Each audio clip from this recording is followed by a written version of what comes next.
Эфир абхазского телевидения продолжает русская служба новостей. Здравствуйте. И в начале выпуска коротко о главных темах. В Сухуми обсудили вопросы геноцида русского народа Донбасса со стороны современного украинского режима как одного из пунктов русофобской политики Запада. Делегацию из Южной Осетии, прибывшую в республику в качестве наблюдателей на выборах депутатов парламента, принял премьер-министр Александр Анкваб.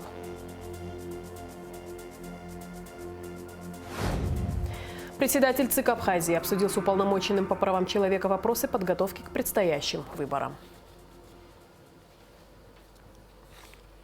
Глава ЛНР Леонид Пасечник подписал указ о признании независимости Абхазии. В четверг, 10 марта, Республика Абхазия и Луганская Народная Республика установили дипломатические отношения посредством обмена нотами. Стороны готовят проект межгосударственного договора о дружбе и сотрудничестве, который станет фундаментом для дальнейшего формирования договорно-правовой базы между Абхазией и ЛНР. Круглый стол на тему «От русофобии к нацизму. Исторический опыт информационного противостояния» прошел в Сухуми. В мероприятии приняли участие представители Минобороны, МИД, Совета безопасности Абхазии, 7-й российской военной базы, эксперты и общественные деятели. Репортаж Алики Трапш. Участники круглого стола обсудили ряд вопросов, касающихся геноцида русского населения Донбасса со стороны современного украинского режима, как одного из пунктов плана русофобской политики Запада. Говорили о роли США и НАТО в формировании и продвижении русофобской идеологии на постсоветском пространстве. Министр иностранных дел Абхазии Инал Ардзинба отметил активное развитие антироссийской информационной кампании западными странами. Выступаем за объективное освещение того, что происходит сегодня на Украине, но, к сожалению, если включить, я по утрам смотрю телеканалы CNN, BBC, Евроньюз, там ситуация далека от объективности. Это надо, конечно, объективно заметить. Сегодня мы видим, как западные страны активно используют некоммерческие организации для проведения и для продвижения своих интересов. Да и, честно говоря, на Украине то же самое. С развитием современных коммуникационных технологий влияние на умы людей за счет подачи соответствующей информации заметно упростилось и стало одним из важнейших политических инструментов, отметил временно поверенный в делах России в Абхазии Максим Литвинов. Он особо подчеркнул, что тема русофобии в последние десятилетия стала фактически внешней доктриной целого ряда государств. Для крупных западных держав, прежде всего для Соединенных Штатов, русофобия является одним из инструментов распространения своего глобального влияния. Тиражирование стереотипа, что развитие России не соответствует норме, то есть западному типу и западным ценностям, что оно угрожает миру и стабильности, позволяет Вашингтону оправдывать собственные гегемонистские устремления, а именно вмешиваться во внутриевропейские, внутриазиатские дела, во все те процессы, которые происходят у границ нашей страны под предлогом обеспечения глобального сдерживания России. На практике это выражается в том, что безопасность не только Европы, но и целого мира поставлена под угрозу. Односторонние санкции приводят к экономическим потерям, угрожают замедлению поступательного развития целого континента. По мнению секретаря Совета безопасности Сергея Шамба, США и западные страны пытаются навязать России экономическую гонку. Всеми способами они втянули Россию на проведение спецоперации в Украине. Война и вот это соперничество экономическое, по их разумению, как раз и должно привести было к краху России, так же, как и к краху Советского Союза. Я помню, когда на каких-то конференциях там разговаривал там, с западными аналитиками, там, экспертами, они говорят, да, Россия у нас в повестке дня где-то там далеко, внизу, сейчас другие вопросы, Россия, у кого это? Появился лидер, и страна заявила о своих интересах на мировой арене. Идет совершенно очевидно переустройство мировой системы. Вот с этим мы сталкиваемся. Живем в эпоху перемен. Участники круглого стола говорили и об информационной войне, которую Грузия развернула против Абхазии во время войны и после. Вспомните, 30 лет назад, кто нам противостоял? Абхазии, маленькая Абхазия противостояла Грузии, во главе которой стоял самый известный демократ в мире Эдуард Амбросович Шеварднадзе, которого лично знали все руководители западного мира. и принимали его, и были благодарны ему за то, что он многие позиции сдавал, вот, будучи министром иностранных дел СССР.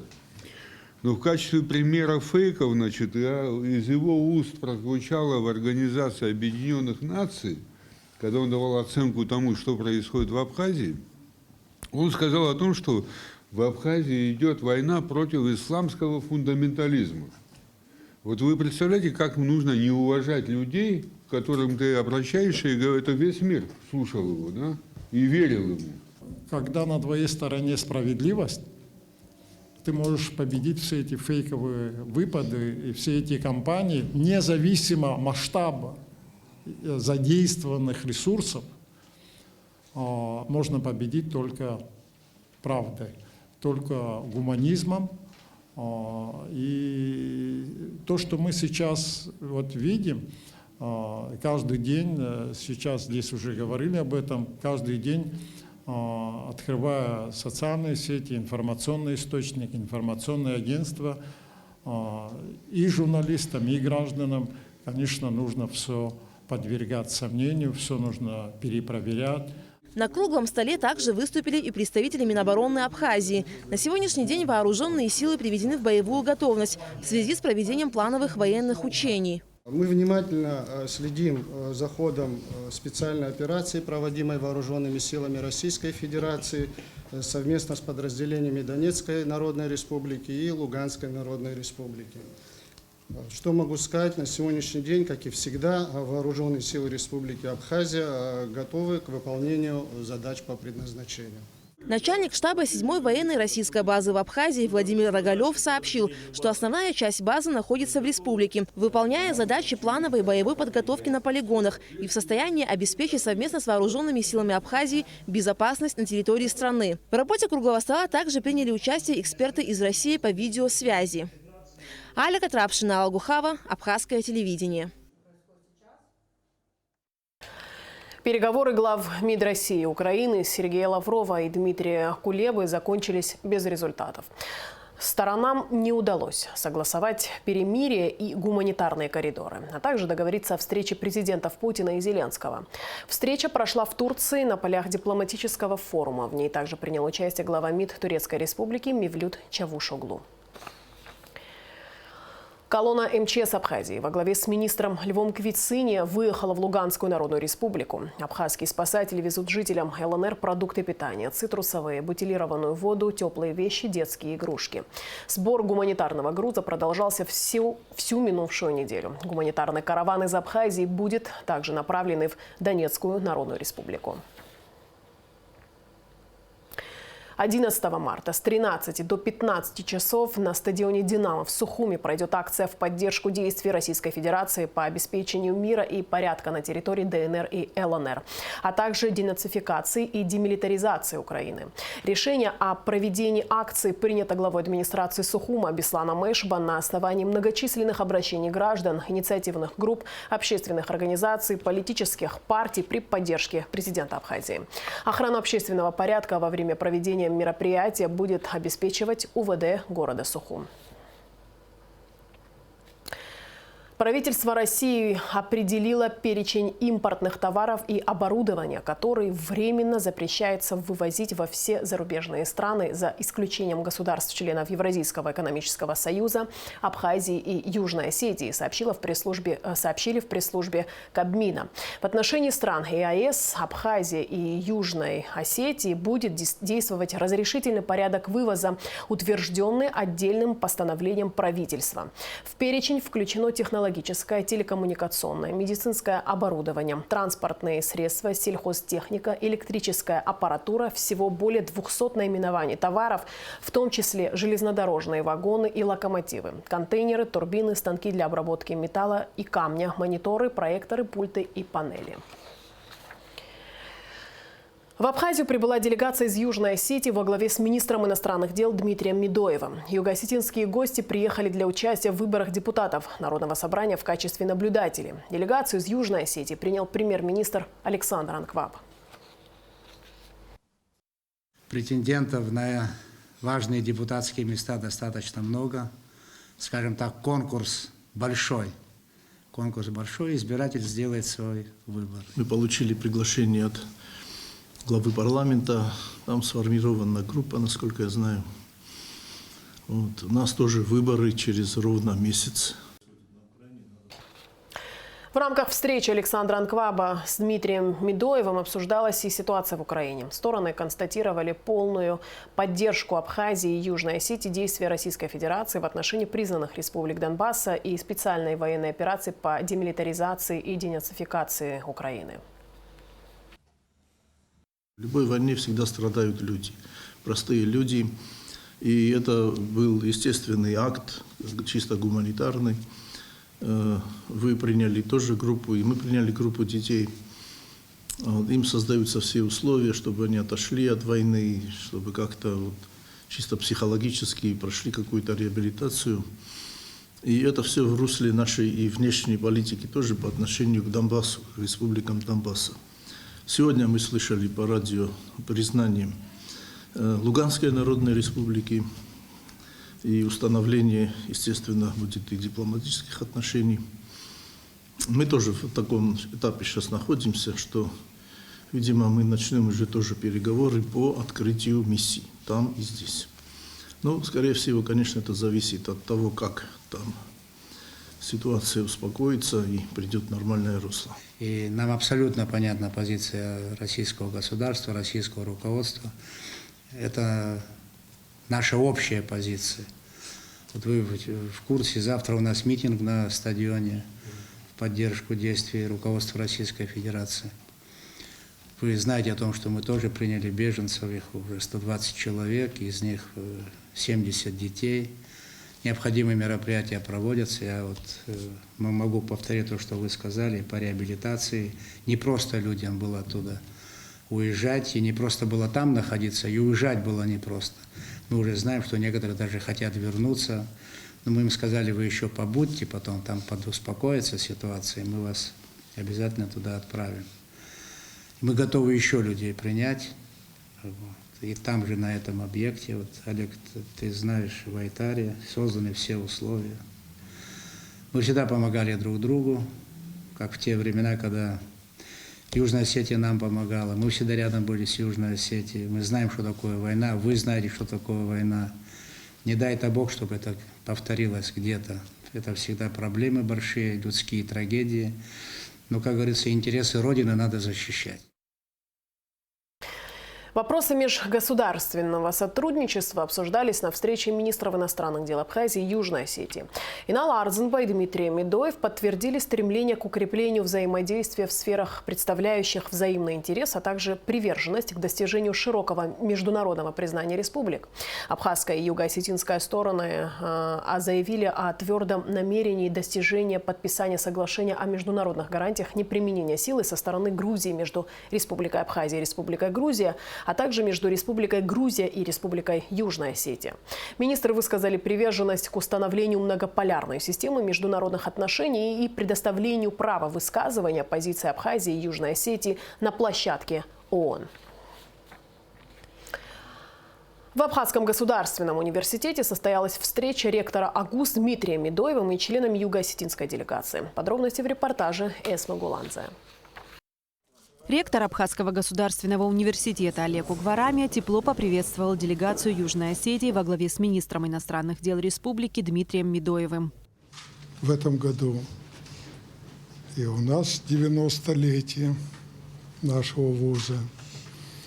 Юго-Осетинский университет тоже празднует юбилей. Я регулярно разговариваю с Вадимом Батазовичем. Последний раз вчера. Вот. И был лично у вас дважды Приднестровский, Арцахский, значит, Юго-Осетинский и Абхазский университет создали в свое время ассоциацию университетов самоопределившихся государств. А потом, когда признали Южную Осетию и Абхазию, мы назвали Ассоциация университетов новейших государств. И дай Бог, чтобы мы по-настоящему друг с другом стали общаться. Пандемия как-то затормозила этот процесс. А так, конечно, всегда есть желание и возможность для того, чтобы посещать эти университеты. В свою очередь Дмитрий Медоев признался, что находится в Абхазии впервые и выразил надежду на укрепление взаимодействия между братскими республиками. Очень приятно находиться здесь, потому что я знаю, какие связи есть у Абхазского университета с нашим университетом. Между вами и ректором нашего университета Вадимом Тедеевым существует прекрасный диалог. Есть разные программы и обмены. Один из проектов новых, которые мы хотим запустить, это «Гордость Абхазии», который здесь уже существует, и мы хотим его запустить у себя. И вот приехали как раз в том числе и за обменом опыта. Это все программы, которые совместные, я думаю, их надо приветствовать в любой отрасли, и в экономической, и в научной, и вот в молодежной такой сфере. Конечно, большой приоритет. В беседе была затронута и болезненная для Абхазии и Южной Осетии тема войны. Это была не просто, война против территорий, за территории и так далее, но это была война за полное уничтожение вообще культуры, языка, этноса и так далее. Чистое поле. Мы помним, как называлась операция в 2008 году. Слава Богу, что она не получилась. И мы всегда, и здесь я хочу сказать, что мы признательны Российской Федерации за те решения, которые были приняты в 2008 году. И, конечно же, мы с вами, прошедшие эти войны и вот эти конфликты, мы прекрасно понимаем жителей Донбасса.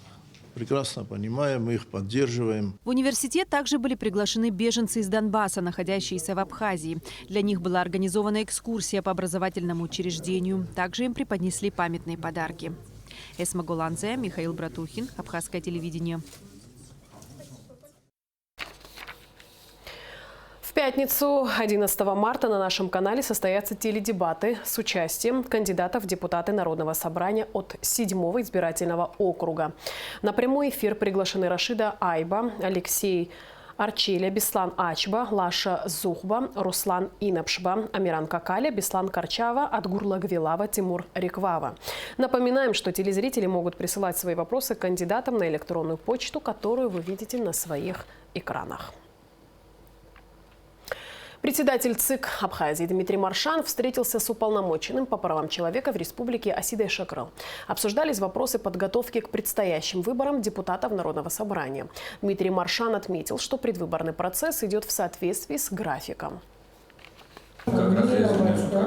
Я бы хотела остановиться на том, есть ли какая-либо у вас информация о нарушениях, поступает ли в Центр избирком, поступает ли информация о давлении на избирателей, насколько удается Центру избиркому реагировать на все это. Мы провели за 5-6 дней в каждом районе встречи со своими окружными участковыми комиссиями. Все практически окружные участковые комиссии, они проинформированы о том, какие новшества, какие инструкции, какие права и обязанности у членов комиссии. Я думаю, что наши видения и видения закона, они были доведены до председателя окружных комиссий, также для членов участковых комиссий. Вот. Для того, чтобы воплощать права и свободы наших граждан, вот эту всю прозрачность и демократичность зависит от того, как они на местах будут работать. А мы, Центральная избирательная комиссия, всем необходимым мы их обеспечим. 16 марта в Абхазской государственной филармонии состоится ежегодный концерт «Реквием» памяти павших в Отечественной войне народа Абхазии. Концерт приурочен к мартовскому наступлению 1993 года. В программе будут представлены лучшие тематические произведения мировой классики в исполнении солистов Абхазской и Челябинской государственных филармоний, а также артистов Абхазского молодежного театра. Мероприятие пройдет при поддержке Министерства культуры. Начало концерта в 18 часов. Сегодня на нашем канале состоятся теледебаты с участием кандидатов в депутаты Народного собрания от 8-го Маякского округа. На прямой эфир приглашены Виталий Габни, Леон Губаз, Анна Калягина, Наур Нормани, Иракли Чечхалия, Астамур Какаля и Анета Бганба. Сейчас информация о погоде.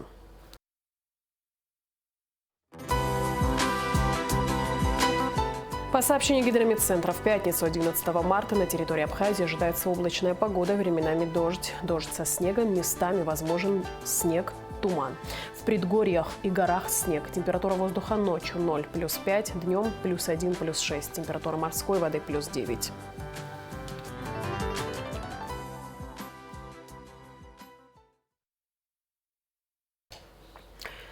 На этом наш выпуск завершен. Всего доброго. Я с вами прощаюсь, а абхазское телевидение продолжает свою работу.